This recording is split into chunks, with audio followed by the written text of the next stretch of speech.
Hello, मेरा नाम सुमित है और दुनिया सबकी में आपका स्वागत है। आज मैं आप सबको एक कविता सुनाऊंगा जिसका नाम है स्त्रियां, और इस कविता को लिखा है अनामिका ने।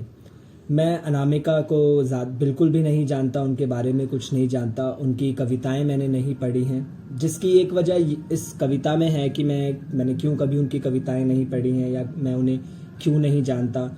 और दूसरी वजह यह है कि मैं लड़का हूँ, मैं शुरू से ये सीखता आया हूँ, इसी तरीके से बड़ा हुआ हूँ कि मुझे ज़्यादा ध्यान आदमियों की आवाज़ पे देना है, ज़्यादा ध्यान उनकी कला पे देना है। मुझे औरतों के बारे में नहीं सोचना है या उनकी आवाज़ को नहीं सुनना है। कभी भी अगर कुछ सुनने को मिले भी तो उसे नज़रअंदाज ही करना है। इसी तरीके से मैं एक लड़का हूँ, इसी तरीके से बड़ा हुआ हूँ। पर ये कविता जब मैंने पढ़ी तो मुझे वो वजह भी समझ आई कि क्यों मैं इतनी कम महिला कविताएं लिखती हैं जो उन्हें, या कहानियाँ लिखती हैं उन्हें इतना कम क्यों जानता हूँ। तो मैं कविता शुरू करता हूँ। कविता का नाम स्त्रियां है और कविता को अनामिका ने लिखा है। पढ़ा गया हमको जैसे पढ़ा जाता है कागज़ बच्चों की फटी कॉपियों का, चना जोर गरम के लिफाफे बनाने के पहले। देखा गया हमको जैसे कि कुफ्त हो उनिंदे, देखी जाती है कलाई घड़ी अल सुबह अलार्म बजने के बाद। सुना गया हमको यूं ही उड़ते मन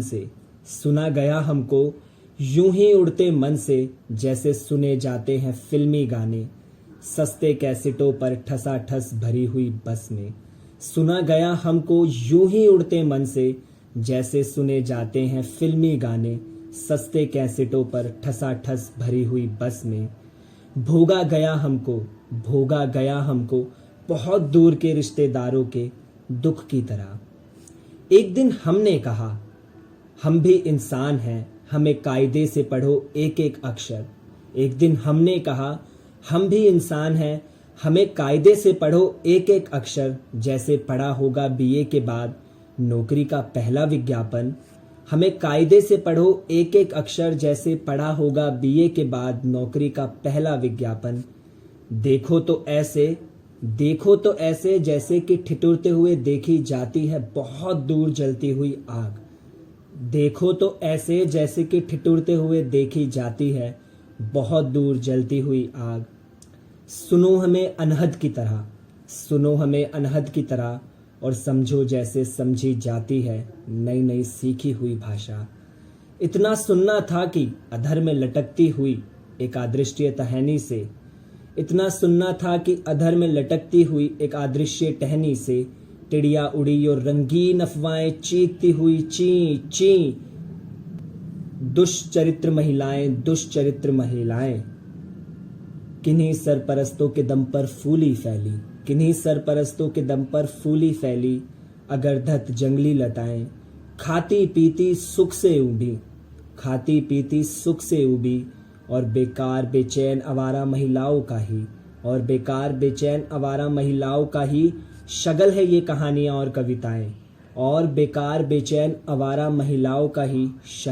कहानियां और कविताएं। फिर ये उन्होंने थोड़ी ही लिखी हैं कनखियां इशारे फिर कनखी। बाकी कहानी बस कनखी है परम पिताओं परम पुरुषों। बख्शो अब हमें बख्शो।